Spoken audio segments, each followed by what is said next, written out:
میرے نبی جہاد کے سفر میں ہیں،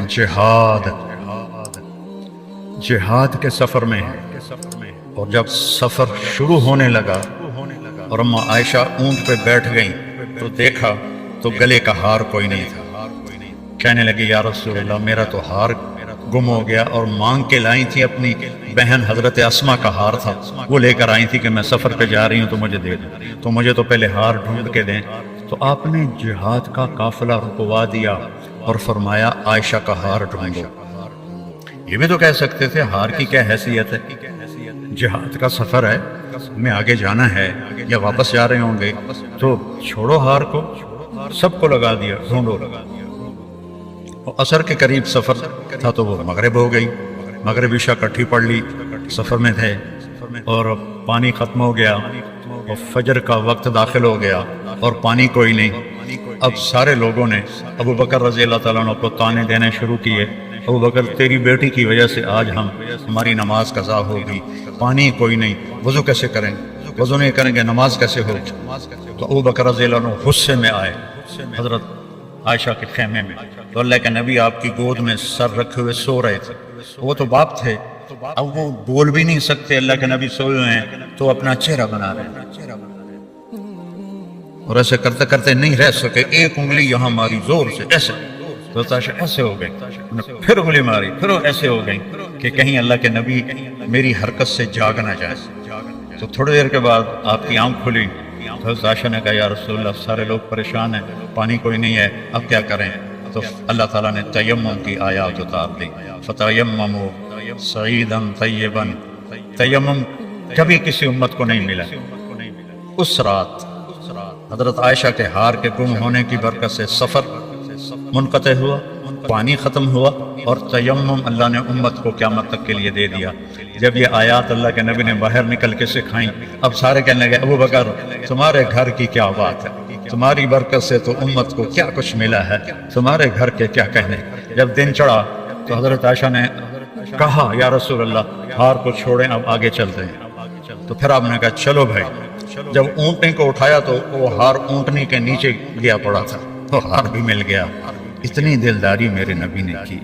آپ لوگ اب ایک مخصوص ماحول، ایک چار دیواری، اس کے اندر بندھے ہوئے باہر نکل رہے ہیں، جیسے پنجرے سے پرندہ نکلتا ہے یا کٹہرے سے کوئی چیتا شیر نکلتا ہے تو کلا بازیاں کھاتا ہے، اور اپنے آزاد ہونے پر بڑی خوشی مناتا ہے۔ ایک طبعی چیز ہے۔ اگلی زندگی میں کے لیے چند باتیں میں آپ کی خدمت میں پیش کرنا چاہتا ہوں۔ اللہ تعالیٰ نے دو علم بنائے ہیں، جس کو ہم ایک دین کا علم ہے، ایک دنیا کا علم ہے۔ ہمارے مدارس میں اور دینی حلقوں میں اس کو بطور حقارت فن کہتے ہیں۔ یہ تو سب فن پڑھتے ہیں، ہم علم پڑھتے ہیں۔ اللہ نے دونوں کو علم کہا ہے۔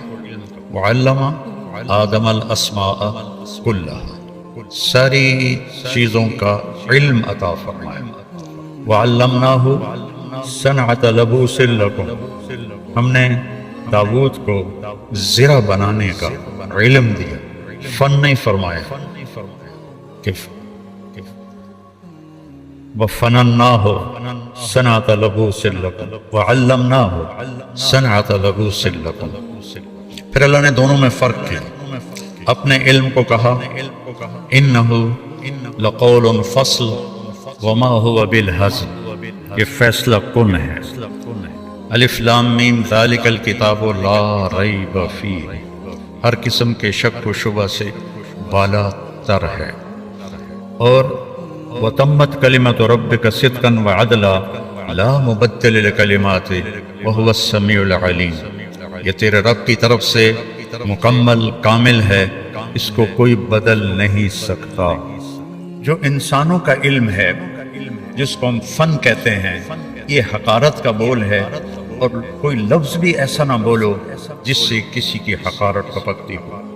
اللہ اس کے بارے میں کہہ رہا ہے قل هل عندكم من علم فتخرجوه لنا ان تتبعون الا الظن وان انتم الا تخرصون قل هل عندكم من فن نہیں من علم، تمہارے پاس جو علم ہے دکھاؤ مجھے، جو ہم سیکھتے ہیں نا، یا جو اسکولوں میں، کالجوں میں، یونیورسٹیز میں جتنے بھی علوم پڑھائے جا رہے ہیں، ان کو اللہ نے علم ہی کہا ہے، فن نہیں کہا، لیکن دونوں کو الگ کیا کہ یہ وہ علم ہے جو لا ریب فیہ ہے، جو لا تبدیل لکلمات اللہ ہے، جو لا مبدل لکلمات، لا تبدیل، یہ تبدیلی قبول ہی نہیں کرتے، لا مبدلہ، ان کو کوئی تبدیل کر بھی نہیں سکتا، نہ ان کے اندر یہ صلاحیت ہے کہ یہ تبدیل ہو جائیں، یہ تبدیل نہیں ہوتے، نہ کسی میں یہ صلاحیت ہے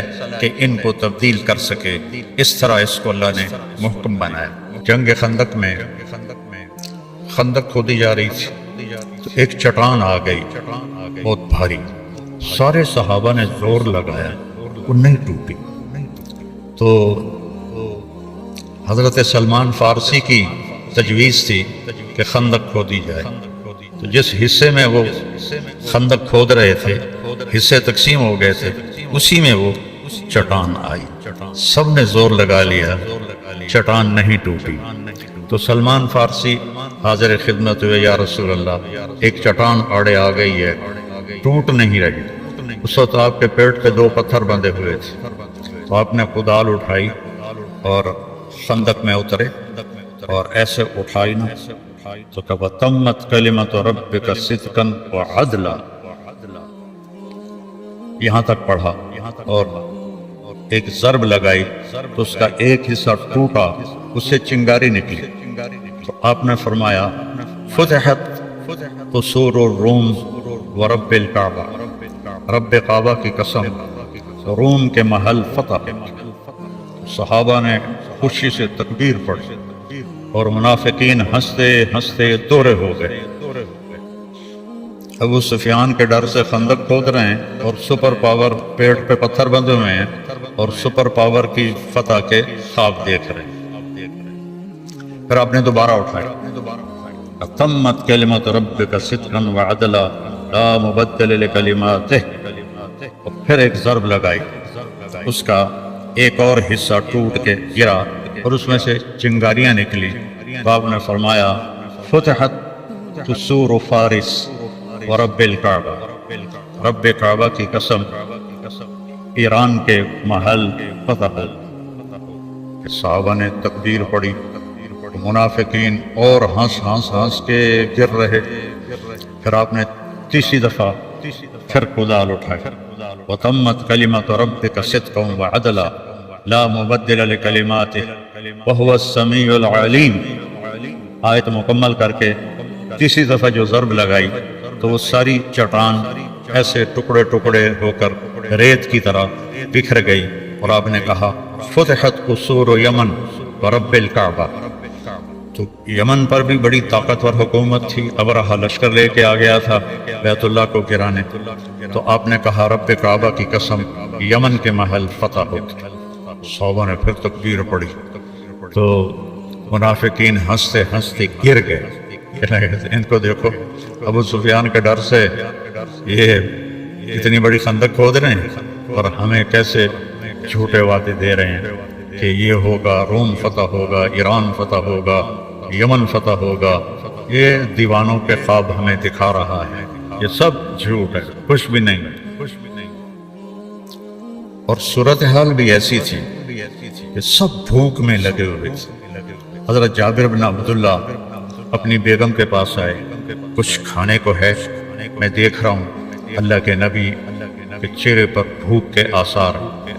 کہنے لگی یہ بکری کا بچہ ہے اور تھوڑا سا جو ہے، کہنے لگے اس کو ذبح کرو، پکاؤ، آٹا گوندو، میں اللہ کے نبی کو بلا کے لاتا ہوں۔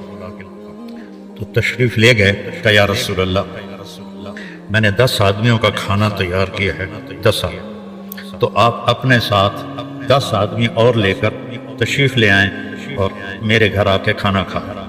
تو آپ نے اعلان کیا خندق والو جابر نے تم سب کی دعوت کی ہے، کھانے کے لیے چلو۔ وہ تھے 1000، چلو 10 آدمی کا کھانا 20 کو پورا آ جائے گا، 30 کو۔ 1000 اور 10 کتنا بڑا فرق ہے۔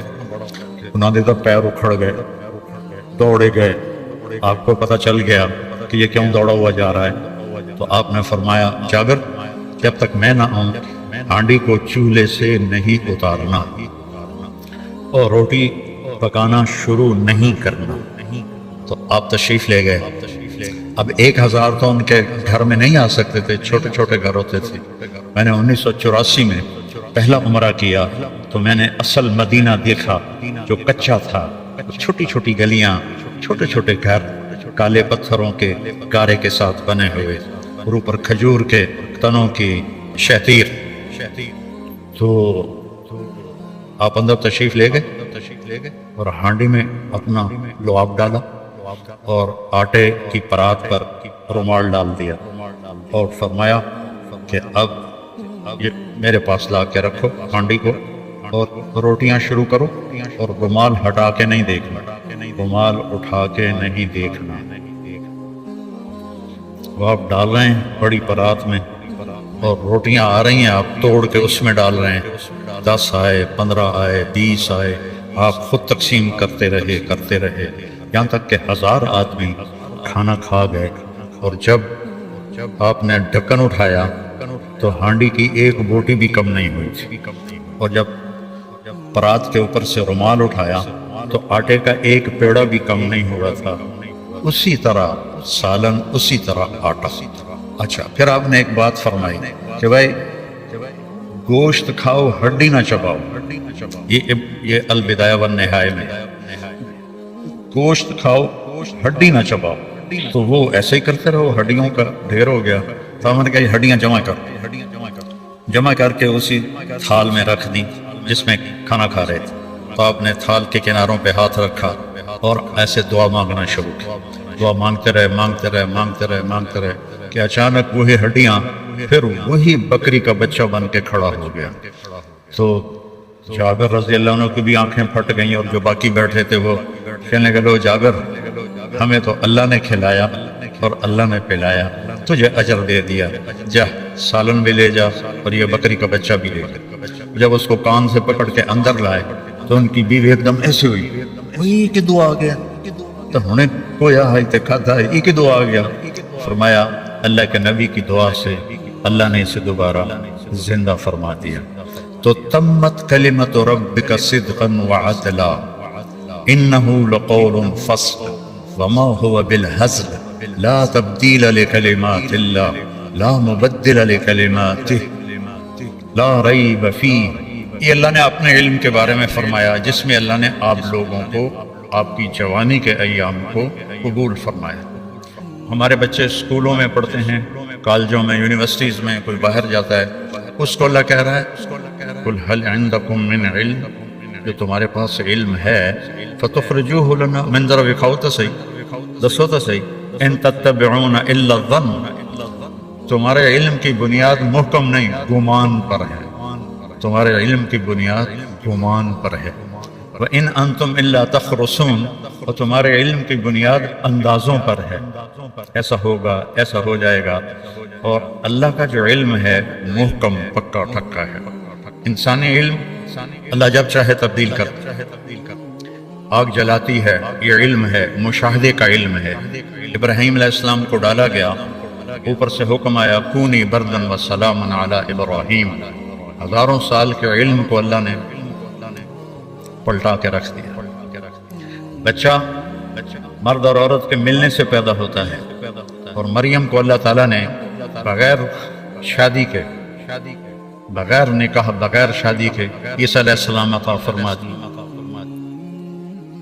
فتمثل لها بشرا سویا، ایک خوبصورت انسان کی شکل میں جبرائیل آئے۔ انی اعوذ بالرحمن منک ان کنت تقیا، میں اللہ کی پناہ مانگتی ہوں تیرے شر سے۔ کہنے لگے ڈرو نہیں، میں انسان نہیں، انما انا رسول ربک، میں فرشتہ ہوں، تو میرے پاس کیا لینے آئے ہو؟ لأہب لک غلاما زکیا، آپ کو ایک بہت پاکیزہ بچہ اللہ دینے والا ہے۔ انا یکون لی غلام، بھلا مجھے بیٹا ہو سکتا ہے؟ لم یمسسنی بشر، میں نے تو شادی نہیں کی، ولم اکو بغیہ، اور میں بدکار نہیں۔ اور بیٹا ہونے کے دو راستے ہیں، ایک حلال ہے جو شادی سے ہوتا ہے، ایک حرام ہے جو بغیر شادی کے ہوتا ہے۔ تو حرام میں کر نہیں سکتی، شادی میری ہوئی نہیں، تو مجھے کیسے بچہ ہوگا؟ قال كذلك قال ربك هو علي هين، مریم یہ تو مسئلہ ہی کوئی ہے، وَلَنَجْعَلَهُ آيَةً لِلنَّاسِ، وہ تیرے رب کی نشانی بنے گا، وَكَانَ أَمْرًا مَقْضِيًّا، وہ تو تیرے دنیا میں آنے سے پہلے ہی فیصلہ ہو چکا تھا کہ تجھے بن خامن کے اللہ بیٹا دے گا۔ اب وہ آگے بڑھے، وہ ڈر کے پیچھے ہٹے، تو کہنے لگے ڈرو نہیں، ڈرو نہیں، میں بشر نہیں ہوں، انسان نہیں ہوں، ڈرو نہیں۔ لیکن وہ ایک انسان کو دیکھ رہی ہیں تو وہ ڈرتے ہوئے پیچھے ہٹ گئے، اور وہ آہستہ آہستہ آگے بڑھ گئے۔ تو وہ ڈرتے ڈرتے پیچھے ہٹتے ہٹتے دیوار کے ساتھ لگ گئے۔ اب اس سے آگے تو جانے کا کوئی راستہ نہیں تھا، تو جبریل تسلی دیتے ہوئے آتے گئے یہاں تک کہ ان کے یہاں سے پکڑا کرتے کو، یہاں سے جسم کو ہاتھ نہیں لگایا، ان کے کرتے کو یہاں سے پکڑا، اسے یہ کھلے ہوتے تھے اور یوں کر کے اپنی طرف ایسے پھونک ماری، یہاں پھونک ماری، فنفخنا فیہ من روحنا صدقت بکلمات ربها وکتبہ وکانت من القانتین۔ تو ایسے انہوں نے پھونک ماری، فحملتہ، ساتھ ہی حمل ہو گیا، فانتبذت بہ مکانا قصیا، اور ساتھ ہی وہ ایک دور جگہ پہ تشریف لے گئے، فاجاءها المخاض الى جذع النخلہ، اور اس کے ساتھ ہی درد ذیل شروع ہو گیا، اور ایک کھجور اوپر سے کٹی ہوئی، صرف اس کا تنا کھڑا ہوا، اس سے ٹیک لگائی اور بچہ پیدا ہو گیا۔ یا لیتنی مت قبل ھذا وکنت نسیا منسیا، آئے میں مر جاتی، لوگ میرا مرنا بھی بھول جاتے، میرا دنیا میں آنا بھی بھول جاتے۔ فناداھا من تحتھا، اب سامنے نہیں آئے، اب بے پردگی تھی تو پیچھے سے کہا لا تحزن قد جعل ربک تحتک سریا، فکر نہ کر، یہ چشمہ اللہ نے نکال دیا ہے۔ فکلی واشربی وقرری عینا، پی اور کھا کیسے کہ وہ کھجور ایک واحد درخت ہے، اوپر سے کاٹو مر جاتا ہے، باقی درخت تو اوپر سے کاٹو نیچے سے شاخیں نکال لیتا ہے، کھجور اوپر سے کٹ جائے ختم ہو جاتا ہے۔ تو کہنے لگے جبریل اس تنے کو ذرا ہلاؤ، حضرت مریم نے ہلایا تو اس کے اندر سے تر و تازہ کھجوریں ان کے سامنے گر پڑی۔ میں کلی وشربی، مریم دیکھو بغیر پتوں کے اللہ نے کھجور میں سے پھل دے دیا، ایسے ہی تجھے بن خامن کے اللہ نے بیٹا دے دیا۔ تو اللہ ہمارے علم کو اس لیے کہہ رہا ہے ان تتبعون الا الظن وان انتم الا تخرصون، تمہارے پاس اندازے ہیں اور تمہارے پاس اپنی گمان ہیں۔ تو اب لوگوں کو اللہ تعالیٰ نے قول فصل میں لگایا، قول فصل، اور اللہ کے نبی نے آپ کو ورثۃ الانبیاء فرمایا۔ نبی وراثت کا، وارث کا کیا کام ہوتا ہے؟ وراثت کو سنبھالنا بھی، پھیلانا بھی، سنبھالنا بھی، بڑھانا بھی، پھیلانا بھی۔ آپ کے ذمہ اللہ نے یہ ایک کام لگایا ہے جس کو تبلیغ میں کہا بھی جا رہا ہے، کیا بھی جا رہا ہے، اور غریب لوگ زیادہ تر دھکے کھا رہے ہیں۔ پچھلے ہفتے 2 جماعتیں تھیں، ایک بلوچستان کی تھی اور ایک بھوٹ کی سندھ کی، سارے غریب لوگ، ایک معذور تھا ایک ٹانگ سے، 1 سال پیدل چل رہی تھی، متوازی جماعتیں 1 سال پیدل چل رہی تھی۔ تو اللہ تعالیٰ نے ایک حجت قائم کر دی کہ آپ نبی کے وارث ہیں، اب آپ نے جانا ہے، آپ کو مختلف مکاتب فکر ملیں گے، کسی کا نام بریلوی ہے، کسی کا نام دیوبندی ہے، کسی کا نام اہل حدیث ہے، کسی کا نام شیعہ ہے، کسی کا نام وہ مماتی ہے، کسی کا نام حیاتی ہے۔ یہ بے شمار قسم کے افکار آپ کو ملیں گے، اور ہر ایک مکتب فکر وہ شدت میں ہے اور دوسرے کی نفی، اور نفی نہیں نفرت۔ اگر آج کے ماحول اور علماء کو دیکھو گے تو آپ بھی متاثر ہو جاؤ گے، کسی نہ کسی کے پیچھے پڑ جاؤ گے آپ۔ لیکن اگر آپ قرآن کو سامنے رکھو گے کہ نبیوں نے کس طرح دعوت دی، ایک تو بہت بڑا دھوکہ، گمراہی کی حد تک، یہ اس کے عقائد خراب ہیں، اس سے ملنا نہیں، یہ بدعتی ہے، اس سے ہاتھ بھی نہیں ملانا، اس سے ملنا بھی نہیں ہے، ان کا رد کرنا ہے، یہ گستاخ ہے، یہ گستاخ اکابر ہے، یہ گستاخ صحابہ ہے، یہ گستاخ فلاں ہیں، ان کو تو ہاتھ بھی نہیں ملانا۔ موسیٰ علیہ السلام کو تو اللہ فرعون کے پاس بھیج رہے ہیں، دنیا کا سب سے بڑا کافر، جس نے کہا انا ربکم الاعلی، اور موسیٰ علیہ السلام آگے منت کر رہے ہیں، یا اللہ انہ یضیق صدری ولا ینطلق لسانی فارسل الی ہارون ولہم علی ذنب فاخاف ان یقتلون۔ 5 عذر پیش کر رہے ہیں موسیٰ علیہ السلام، یا اللہ میرا تو سینہ تنگ پڑ جائے گا، میں کیسے جاؤں، میری زبان نہیں چلتی، ہارون کو بلا، وہ اچھی بات کرتا ہے، میں نے ان کا ایک بندہ بھی مارا ہوا ہے، وہ مجھے مار دیں گے۔ یہ 5 عذر موسیٰ علیہ السلام نے پیش کیے کہ مینوں نہ گھل، میں نہیں جاندا، سیدھا صاف جو مطلب تھا مینوں نہ گھل۔ تو اللہ تعالیٰ نے کہا اذهب الى فرعون، جا تو ہی جائے گا۔ کہ اچھا چلو میری ایک منت مان، میرا بھائی میرے نال کر دے۔ کہا اچھا اذهبا انتما بآیاتنا، چل تو بھی جا اور ہارون بھی جائے، جا کے دعوت دو۔ حل لک الی ان تزکی واہدیک الی ربک فتخشی۔ تو قرآن پڑھو، قرآن پڑھو کہ کس طرح نافرمان اور اللہ سے دور اور اسلام سے دور لوگوں کو کس طرح قریب کرنا ہے، پھر تو تمہیں صحیح تصویر نظر آئے گی۔ تم کو فلاں ہمارے اکابر ہیں، انہوں نے یہ کیا، فلاں اکابر نے یہ کیا۔ اب ہم اکابر کو دیکھیں کہ مولوی طارق جمیل کو دیکھیں، تو میں تو کہہ رہا ہوں مجھے دیکھو ہی نہیں، قرآن کو دیکھیں۔ یا قوم اعبدوا، یا قوم پہلا لفظ محبت کا، یا قوم، یا قوم، یا ابت، یا ابت، یا ابت۔ ابراہیم علیہ السلام کس پیار سے بات کر رہے ہیں، یا ابت، یا ابت۔ قرآن سے جی لگاؤ، قرآن کو اپنی زندگی کا محور بناؤ، اور سیرت پاک جو کیف عاملہم جیسی کتاب میں نے سیرت میں نہیں دیکھی، اس کو اس طرح پڑھو کہ جیسے یہ کھانا روزانہ کھاتے ہو، اس کو روزانہ پڑھو کہ میرے نبی نے زندگی کیسے گزاری، پھر تو صحیح تصویر تمہارے سامنے آئے گی۔ ورنہ کوئی کسی بزرگ کا حوالہ دے گا، کوئی کسی بزرگ کا حوالہ دے گا۔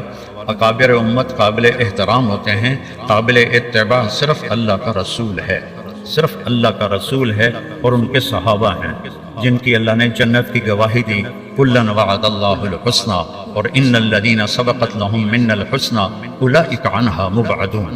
یہ گواہی اللہ نے کسی اور کے لیے نہیں دی، تو ان کو ان کی سیرت کو سامنے رکھو تاکہ تم مسلم بن کے رہو، مومن بن کے رہو، موحد بن کے رہو، داعی بن کے رہو۔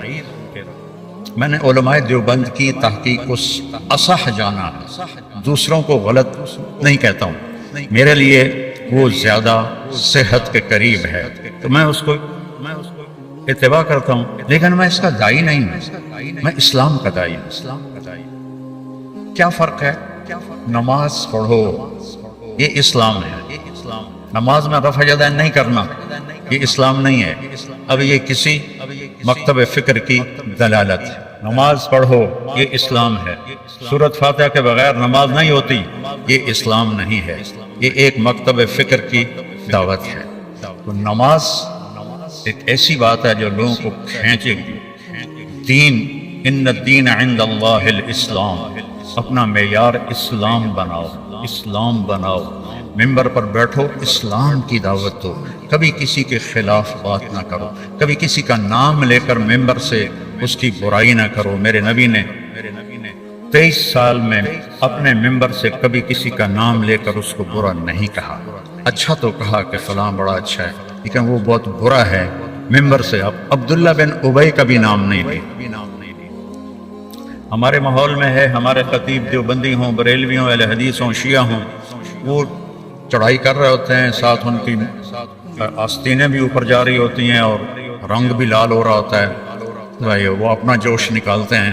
لوگوں کو تو کچھ بھی نہیں پتہ چلتا کہ یہ مولوی صاحب نے کیا کہا ہے اور کیا کہنا چاہتے ہیں۔ قرآن پیش کرو، حدیث پاک پیش کرو، نبی کی سیرت سے متاثر کرو، صحابہ کی سیرت سے متاثر کرو، خود بھی متاثر ہو اور اوروں کو بھی متاثر کرو۔ تو میرے عزیزو، امت بن کے چلو، مسلم بن کے چلو، برے سے برے کو بھی سینے سے لگانا سیکھو۔ جب میں تلمبے میں طوائفوں میں کام کیا تو صرف بیٹی کہنے پر وہ رونے لگتی تھی کہ جی سانو تو ساڑے پیو کدی بیٹی نہیں آکھیا، تسی سانو بیٹی آندے۔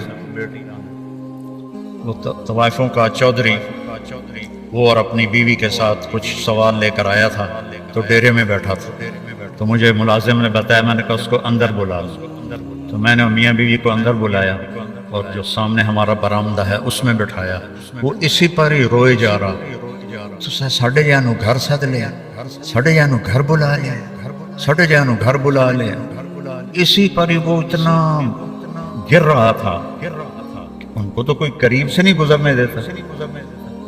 پھر میرے نام کے ساتھ مولانا لگا ہوا ہے اور کیا القاب لگے ہوئے ہیں، تو اس نے اپنے گھر ساتھ اپنے گھر بلا لے، اپنے گھر بلا لے۔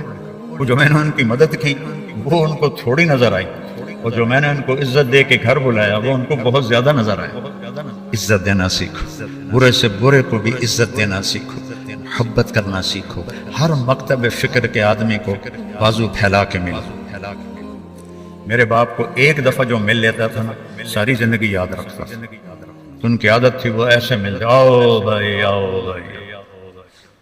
ہمارا ایک نائی تھا عبد الشکور، مرحوم فوت ہو گیا، تو ایک دن مجھ سے کہنے لگا اب پہلے سنو، میں اس کے موت تک اس کا علاج میرے ذمہ، اس کے بچے اس بچیوں سب کی شادی میں نے کروائی، اس کو گھر بنا کے میں نے دیا، اس کا مہینے کا وظیفہ میری طرف سے مقرر تھا، پورے سال کی گندم میری طرف سے مقرر تھی، سب کی بیماریوں کا علاج میرے ذمہ تھا، اور جتنا بھی مجھ سے ہو سکتا تھا۔ مجھے کہتا ہے مولانا صاحب تواڈے دیرے چ آون دے ہن چس مک گئی، تواڈے دیرے آپ کے دیرے میں آنے کا مزہ ختم ہو گیا۔ میں کہو کی ہویا ہے؟ اب آپ نے سن لیا نا میں کیا کر رہا تھا اس کے، اور میرے باپ کیا کرتے تھے کہ جسلے میں دیرے چمنا ہوں میاں صاحب دور وہاں دیانا، آؤ بھائی عبد الشکور آ گیا، آؤ بھائی عبد الشکور آ گیا۔ وہ بشیرہ وہ ہمارا کچن کا ملازم تھا ڈیرے کا، اگر صبح کا ٹائم ہوتا تو کہتے جا 2 بندیاں دا ناشتہ لے کے آ، وہ کھاتا بہت تھا، دوپہر کا وقت ہوتا تو کہتے 2 بندیاں دی روٹی لے کے آ، کہ وہ ماشاءاللہ کھانے کا بادشاہ تھا۔ میرے باپ کی اتنی خدمت تھی، روٹی کھلا دینا اور یوں ملنا، آؤ بھائی۔ کوئی بڑا آ جائے ذمہ دار یا کوئی نائی تھا بیچارہ، آؤ بھائی عبد الشکور، کہنے لگا تواڈے کول آویدا ہے، تواڈا منہ ایدے ہوندا ہے، مصافہ ایدے کر دیو، ساڈا سارا مزہ ہی مک جاندا۔ میں کہا تیری بیڑی تر جاوے، جڑی میں تیری انج خدمت کرنا وہ تینوں یاد کوئی نہیں، کہ تو ٹھیک ہے پر جڑا تساں این کر کے مل دے ہو نا ساری چس مک جاندی۔ ابتسام کا فی وجہ اخی کا صدقہ، مسکرا کے ملو، ہنس کے ملو، کوئی ہو بریلوی ہو، دیوبندی ہو، شیعہ ہو، سنی ہو، مماتی ہو، حیاتی ہو، سلفی ہو، ایسے آؤ جنت دوزخ کا فیصلہ تم نے کرنا ہے، ایمان پہ مرنے نہ مرنے کا فیصلہ تم نے کرنا ہے، یہ تو اللہ نے کرنا ہے۔ من کان آخر کلامہ لا الہ الا اللہ دخل الجنہ۔ اور کتنے لوگ ہیں جو زندگی بھر غفلت میں گزاری لیکن مرتے ہوئے کلمہ پڑھتے ہوئے دنیا سے گئے۔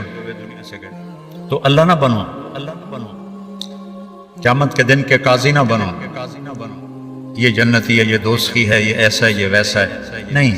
تجھے کیوں فکر ہے اے گل دلے صد چاک بلبل کی، تو اپنے پیرہن کے چاک تو پہلے رفو کر لے۔ نبی کی محنت اپنی ذات سے شروع ہوتی ہے، تحریکوں کی محنت دوسروں پر شروع ہوتی ہے، یہ ایسے ہیں ان کو ایسے کر دو، یہ ایسے ہیں ان کو ایسے کر دو۔ اور نبی کہتا ہے وَأُمِرْتُ أَنْ أَكُونَ أَوَّلَ مَنْ أَسْلَمَ وَلَا تَكُونَنَّ مِنَ الْمُشْرِكِينَ۔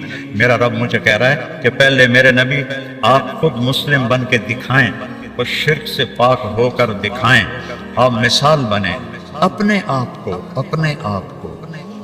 تو تبلیغ کی محنت بھی اپنے آپ کو بنانے کی محنت۔ میں جب 1971 میں نکلا 3 چلے کے لیے تو یہ دعوت بھائی ہم تو دین سیکھنے کے لیے نکلے ہیں، ہم ہدایت پانے کے لیے نکلے ہیں۔ تو یہ ایک نبی کی محنت شروع اپنی ذات سے ہوتی ہے۔ قرآن کی تلاوت کو اپنی زندگی کا معمول بناؤ اور قرآن کو تدبر سے پڑھنا سیکھو۔ میں تفسیریں پہلے پڑھتا تھا جب کبھی ہمت تھی، اب تو کئی سال ہو گئے کبھی نہیں پڑھتا ہوں۔ تلاوت کرتے کرتے الفاظ سے جو معنی کوئی سمجھ میں آتے ہیں وہ میں بیان کر دیتا ہوں. تو تدبر فی القرآن، افلا یتدبرون القرآن ام علی قلوب اقفالها.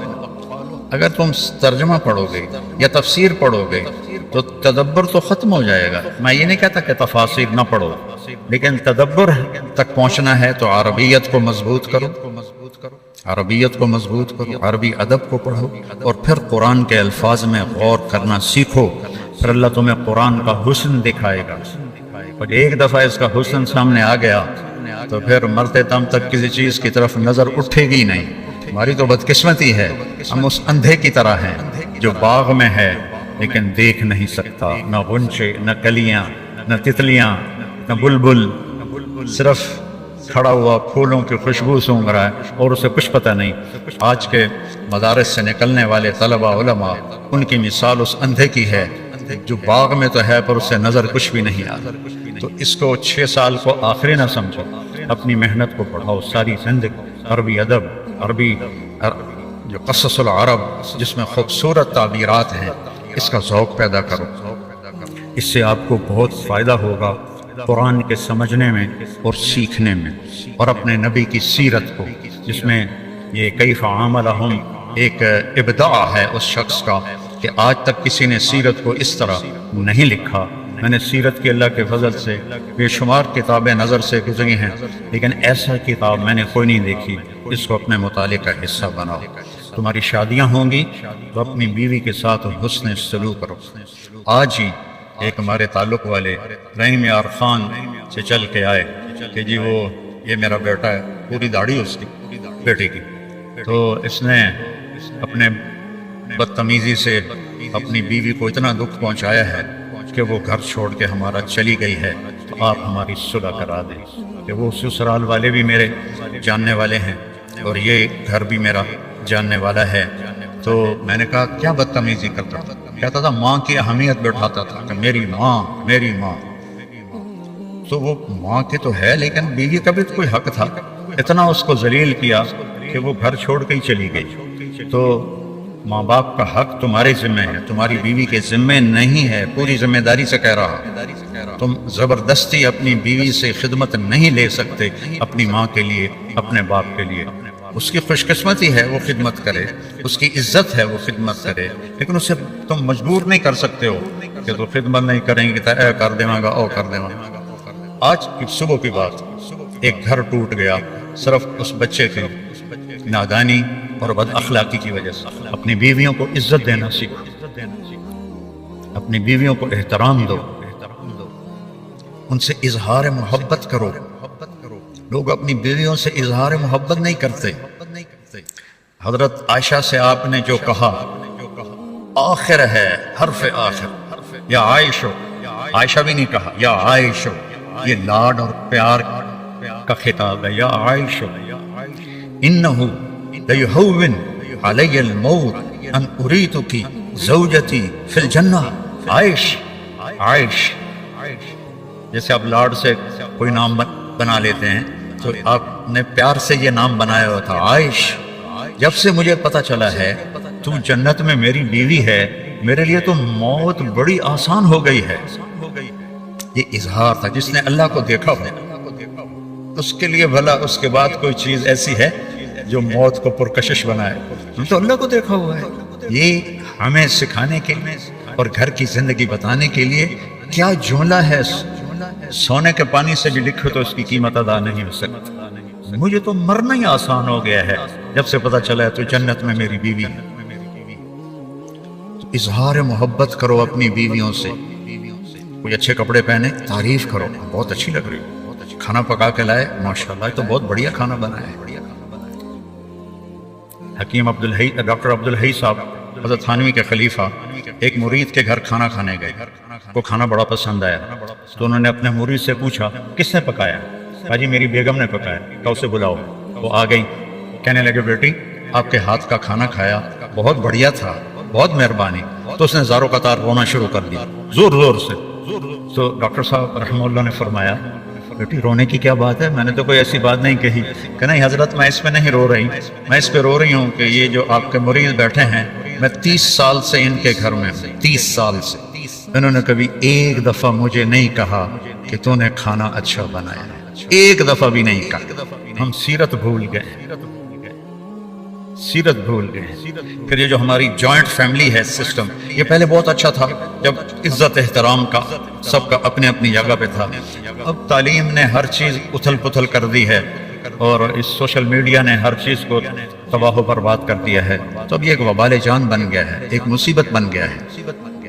بیوی سے کوئی کمی بیشی ہو تو اپنے ماں باپ کی حفاظت کرو، ماں باپ کوئی کمی بیشی کرنے لگیں تو اپنی بیوی کی حفاظت کرو، یہ ہمارے گھروں کا دستور ہے۔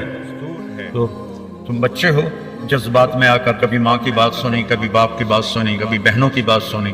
خاص طور پر بہنوں کا کردار بہت خطرناک ہے ہمارے معاشرے میں، دکھ سے کہہ رہا، وہ ایسے کان بھرتی ہیں کہ وہ ایک بیچاری لڑکی اپنے بھائی کے ساتھ ایک ٹوٹا ہوا موٹر سائیکل، اس پہ وہاڑی سے چل کے، وہاڑی سے دونوں بہن بھائی آئے، کہا جی آپ سے بات کرنی ہے، میرا خامند ہے، اس کی بہنیں میری شکایتیں لگاتی ہیں اور وہ میری پٹائی شروع کر دیتا ہے، مجھ سے پوچھتا ہی نہیں ہے کہ بات کیا ہے، مجھے مارنا شروع کر دیتا ہے، آپ کے بیان بڑے سنتا ہے، آپ اس کو سمجھا دیں تھوڑا۔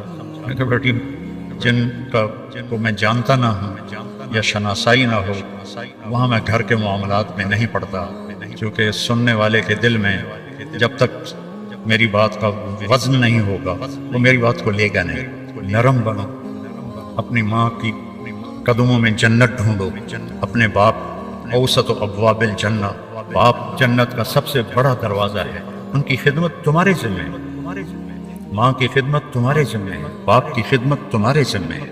اس لیے فقہاء نے لکھا ہے کہ خامند کے ذمہ ہے اپنی بیوی کو الگ گھر کا مطالبہ کرے تو الگ گھر لے کر دے، نہیں لے سکتا تو گھر کا ایک پورشن اس کے لیے الگ کرے، یہ بھی نہیں کر سکتا تو ایک کمرہ، ایک ٹوائلٹ، ایک کچن، یہ اس آنے والی بچی کا حق کے فرض ہے۔ اگر یہ بھی نہیں کر سکتا اور تسبیح پھد کے اللہ ہو کرے تو روزے رکھے، کسی کی بیٹی کو برباد نہ کرے، اپنے آپ کو نمایاں کرو۔ بچوں، میں یہ نہ سنوں کہ میرا کوئی شاگرد اپنی بیوی کے ساتھ بدتمیز ہے یا اپنے ماں باپ کا دل دکھاتا ہے یا اپنے بہن بھائیوں سے لڑتا ہے۔ پیچھے ہٹ جاؤ، اپنے خون کے رشتوں سے لڑو نہیں، پیچھے ہٹ جاؤ، جو بھی اس کے لیے سودا کرنا پڑے کر دو، لیکن جھگڑے میں نہ پڑو، پیچھے ہٹ جاؤ، اللہ تمہیں نوازے گا وہاں سے جہاں سے تمہارا وہم و گمان بھی نہیں۔ اور نماز کی عادت ڈالو، ایک نماز ہے جو ہم پڑھتے ہیں، وہ نماز نہیں کہہ رہا ہوں، فَإِذَا فَرَغْتَ فَانْصَبْ، نصب گڑ جانا، جیسے یہ بوتل ہے نا، یہ یہاں آ کے گڑی تو نہیں لیکن ایسے کھڑی ہے، تو اللہ کہہ رہا ہے فَانْصَبْ، ایسے جیسے لکڑی کو ٹھوکا جاتا ہے نا زمین میں اور کچھ اس کا حصہ اندر چلا جاتا ہے اور اوپر والا ایسے ہو جاتا ہے، تو نماز کے لیے ایسے کھڑے ہو، ایسے۔ عبداللہ بن زبیر پر حجاج حملے کر رہا تھا اور وہ حرم میں نماز پڑھتے، کوئی پتھر یہاں سے گزرتا، کوئی یہاں سے گزرتا، کوئی یہاں سے گزرتا، اور ان کے جسم میں ایسے بھی نہیں ہوتا تھا، ایسے، اتنے اطمینان سے نماز۔ وَإِلَىٰ رَبِّكَ، بولو فَارْغَب، رغبت کی نماز، نماز میں دل لگے، نماز میں کھڑے ہو جاؤ، نماز میں کا انتظار کرو، نماز کو اپنے مسائل کے حل ہونے کا ذریعہ بناؤ، نماز میں دعائیں مانگنا سیکھو، ہم دعا نہیں مانگتے، دعائیں مانگنا سیکھو، یہ بہت بڑا سبب ہے، اسباب ظاہریہ اختیار کرو اور نماز کو سب سے بڑا سبب بناؤ۔ اذا حسبه امر فزع الى الصلاة، جب کوئی مشکل آتی تھی آپ نماز پڑھتے تھے، جب کوئی مشکل آتی تھی آپ نماز پڑھتے تھے۔ 3 دن گزر گئے، کھانے کو کچھ نہیں ملا، تو حضرت عائشہ سے کہنے لگے چلو آج میں اللہ سے جا کے بات کرتا ہوں۔ مسجد میں گیا، نفل شروع کر دی، ایک ستون کے پیچھے 2 نفل پڑھتے، پھر سلام پھیر کے دوسرا ستون، اللہ، پھر سلام پھیرا تیسرا ستون، اللہ، پڑھے جا رہے۔ اتنے میں حضرت عثمان آئے، اما جان اللہ کے نبی کہاں؟ ان کا 3 دن سے فاقہ تھا، اللہ سے مانگنے گئے، تو وہ زارو قطار رونے لگے، مجھے کیوں نہ کہا، عبد الرحمن بن عوف کو کیوں نہ کہا، ثابت بن قیس کو کیوں نہ کہا، یہ سارے مالدار تھے، بھاگے بھاگے گھر گئے، پورا اونٹ بھر کے راشن کا لے کر آئے اور آ کر وہاں اللہ کے نبی کے گھر اتارا، اور پھر بھاگے بھاگے گئے اور گھر میں جو سالن تیار ہو گیا تھا وہ اٹھا کے لائے اور روٹیاں اٹھا کے لائے اور آ کر دیا کہ پکانے میں دیر لگے گی۔ جب اللہ کے نبی واپس آئے پوچھا عائشہ کچھ ہوا؟ کہ یہ دیکھیں اللہ تعالیٰ نے سب کچھ کر دیا ہے۔ کہ یہ کون لایا ہے؟ کہ یہ عثمان لایا ہے۔ تو آپ نے ایسے ہاتھ اٹھائے، اے اللہ میں عثمان سے راضی ہوں، تو بھی اس سے راضی ہو جا۔ اے اللہ میں عثمان سے راضی ہوں، تو بھی اس سے راضی ہو جا۔ اے اللہ میں عثمان سے راضی ہوں، تو بھی اس سے راضی ہو جا۔ نماز کو اپنا وظیفہ بناؤ۔ یہ آج کل کے یہ سوشل میڈیا اور بہت سے ایسے نادان لوگ یہ وظیفہ پڑھو، یہ وظیفے پڑھو، یہ پڑھو، یہ پڑھو، یہ سب فضولیات ہیں۔ سب سے بڑا وظیفہ نماز ہے اور دعا ہے۔ سب سے بڑا وظیفہ نماز ہے اور دعا ہے۔ باقی سب ڈھکوسلے ہیں، میرے اوپر جادو ہو گیا ہے، میرے اوپر اثر ہے، میرے اوپر جنات ہیں، یہ سب عاملوں کی جیب گرم کرنے کے اسباب ہیں۔ یہ کچھ بھی نہیں ہے، سب بک بک ہے، سب بک بک ہے۔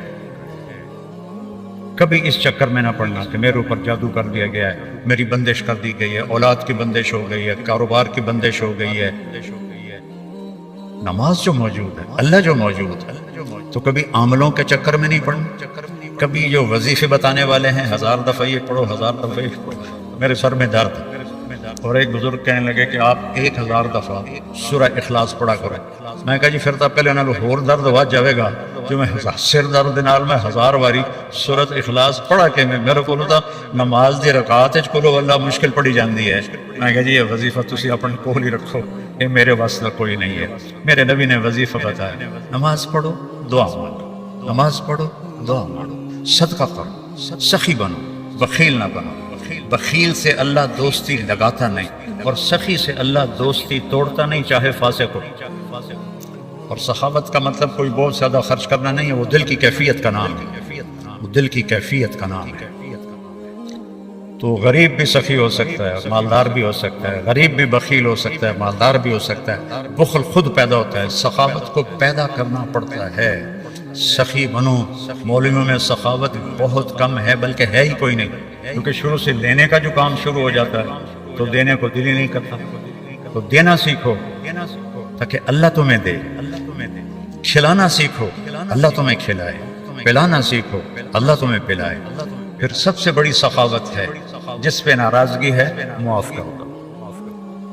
سب سے بڑی تواضع ہے جس پہ زیادتی کی ہے اس سے جا کے معافی مانگو۔